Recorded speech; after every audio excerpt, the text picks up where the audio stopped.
Good day.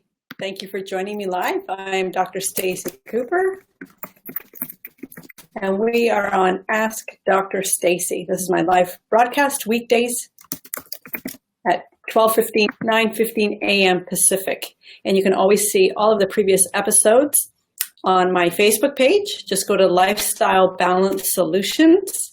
And there, all of the previous episodes of Ask Dr. Stacey are available there for you.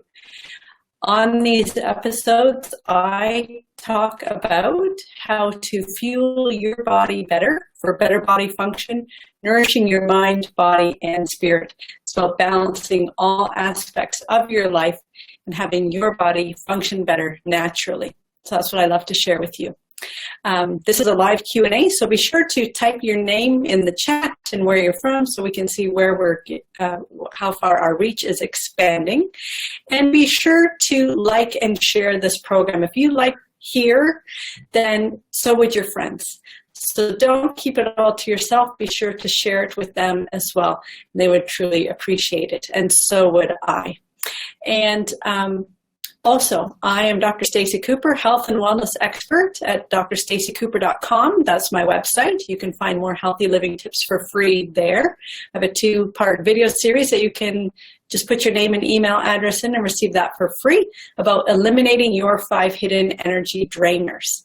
I'm also founder of Lifestyle Balance Solutions, creator of the Balanced Living Academy 2-day event, which is coming up, and the Healthy Eating Blueprint online module program. So that's available strictly online. So you can find that at my website, drstaceycooper.com. Also, author of the Healthy Fuels Cookbook. So everything in the cookbook is wheat-free, dairy-free, sugar-free, gluten-free, and delicious. It works in our household of 4 teenagers. They are able to make all of the recipes, and they love eating them too. So if it doesn't pass that test, it doesn't make it into my cookbook. So you can find that on the website as well. So today on Ask Dr. Stacey, I am here to share with you about nourishing your spirit and community. The sense of community. So there's a few things that have occurred to me over the past couple days in my office as well. I happen to be working with a gentleman and his young son. And as I came in to introduce myself with this new young patient, and I stepped forward, made eye contact, extended my hand to shake his hand and welcome him to the office and address him directly.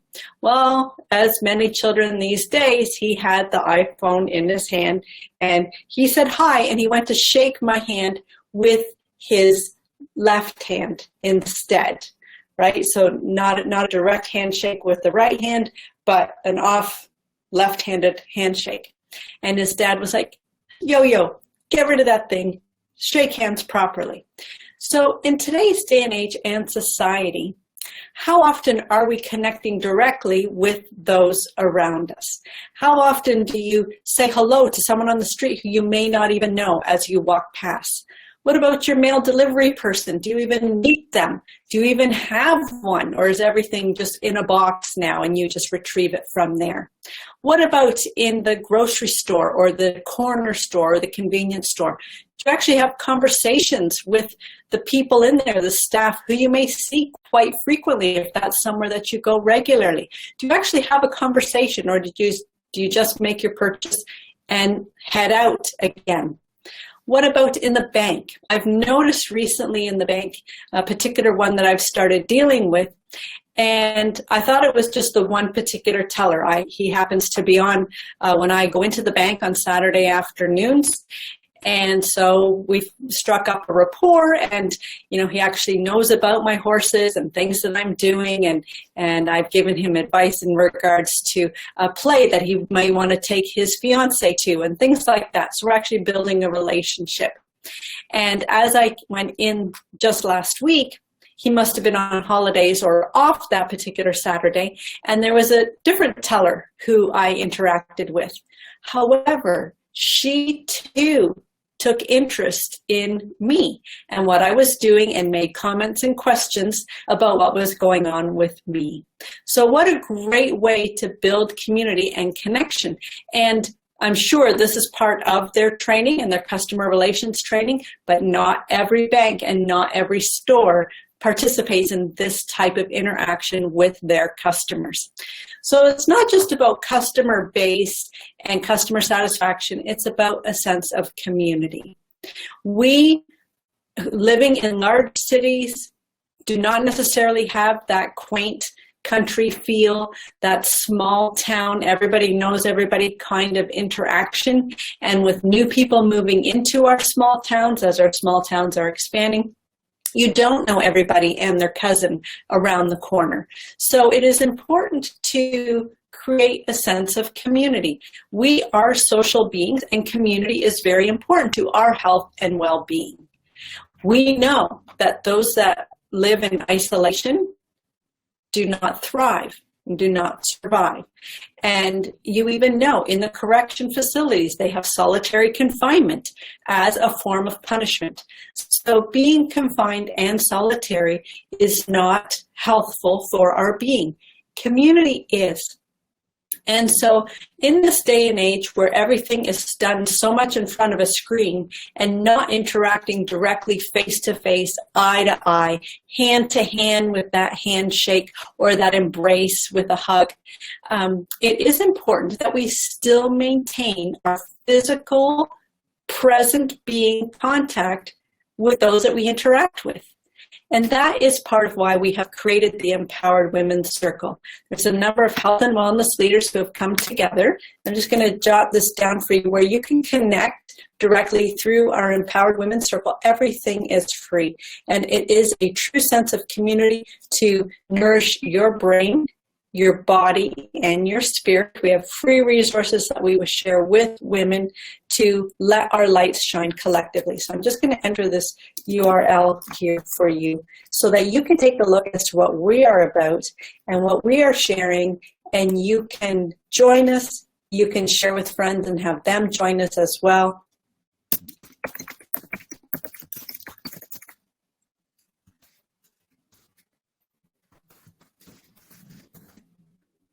There we go.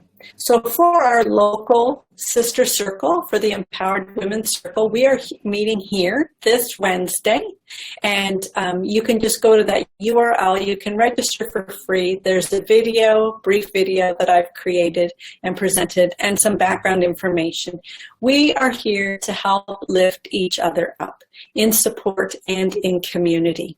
We are women coming together, sharing our knowledge, our experience, our histories, and building our futures together in support of each other. Because when we are supported by others, we all build each other up together. It's not a struggle, but it has now become a joy to reach forward. And also, when you receive feedback from others, then it is so much easier to achieve brand new heights and new goals. And this is what working together in a community is all about. And so I encourage you to get out and meet people around your area, in your local vicinity, within your community, or create your own community. And whether it be at the gym or at the bank or in your workspace or in your neighborhood, how many people actually know their neighbors and actually talk with their neighbors? We just had a campfire last night with our neighbors and all the people on our road. And we just get together and share gossip over the fence, as they used to say. And so we just shared it through our campfire last night. And it's a great sense because everybody's looking out for each other. We live in a rural area, and so it's a great way to stay connected and share. And that is how people connect and share in community. So I do encourage you to check out the Empowered Women's Circle. It is a free resource that you can share with anyone who would benefit. It is for women. And we are creating sister circles all over. We have a circle in Texas. I've created a sister circle here in Brantford, Ontario, and you're more than welcome to join me at my office for our live gathering this coming Wednesday. We meet the second Wednesday of the month generally, and we have weekly videos for free that are available, and where we discuss different things that you can do, healthy living tips that you can nourish your mind, your body, and your spirit. spirit. And we also work on self-talk and how we talk to ourselves, how we can rewrite our story and come out of our old story and into a new empowered story where you can create a life that you love and find those barricades and roadblocks that you may be experiencing and shift it and take it to new heights. So that's what we would love to share with you through the Empowered Women's Circle. So I do encourage you to check that out. And also, if you are not a female, but would also like to participate in community, then just get out and start talking to people, start engaging, start making eye contact with those that you meet up with regularly. And there's many different ways that you can either take the dog for a walk in the park. And generally, if it works with your schedule and you go at a particular time of day, then there will be other people and that will be their time of day that they can make. And you may bump into each other fairly regularly. This is how you can start conversations and start building a relationship and start communicating and building your sense of community with similar interests. So it's a great way. So anything that you love to do, whether it be a hobby, playing the piano, going to an art class, whether it be pottery or art or painting, go to the library. There's different programs and events and things hosted within your community. Start checking them out. And people of like interests will be there as well. And here's a great way to start to expand your community and gain support and acceptance from those around you. So that is my segment today on community and nourishing your spirit, because having a sense of community truly does nourish your spirit and helps you to thrive from the inside. So for those women who are watching today and who watch our replay, the replays are always available on Lifestyle Balance Solutions Facebook page and also my YouTube channel. You can go to Dr. Stacey Cooper on YouTube and they will all be available there for you. We have talked in the past about healthy grains, eliminating gluten from your lifestyle and how to swap that out. So we've talked about quinoa, chickpea flour, amaranth, teff. We're on to legumes. We're talking about black beans and zucchini beans as well. So some different new things you can start to implement into your healthy living. We've also talked about exercise and stretching versus strengthening. We've talked about the balance mechanism in the body and how it actually functions and steps that you can do to improve your balance. As we age, some of those pathways tend to not function as strong as they used to. And so by implementing those simple steps that I offer to you in the balance segment of Ask Dr. Stacey, and all of the segments are titled and labeled, so you can find them easily in regards to what you would like to hear about. We're up to episode 60 now, so there's many different ones that you can listen to that pique your interest. And as I said, if you find them of interest, then your friends may as well. So be sure to like and share and send it along to others. I would truly appreciate that. So I will see you next time on Ask Dr. Stacey. Here's to enhancing your vitality. Have a great day.